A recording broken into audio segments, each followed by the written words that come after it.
যখন আপনার নামে কেউ বদনাম করে আপনার সামনে কিংবা আপনার পেছনে, আপনার প্রথম কাজ হচ্ছে আল্লাহকে ধন্যবাদ দেওয়া। বলেন সবাই সুবহানাল্লাহ।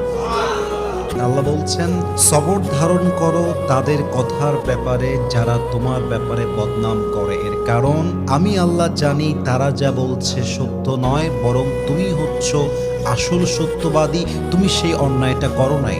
এবং মাথায় রাখবা, যখন তোমার নামে কেউ বদনাম করে তোমার লাভ হচ্ছে দুইটা। এক, তোমার সমস্ত গুনাহ তাদের আমলনামায় চলে যাবে এবং তাদের সমস্ত সওয়াব তোমার আমলনামায় চলে আসবে। সুবহানাল্লাহ।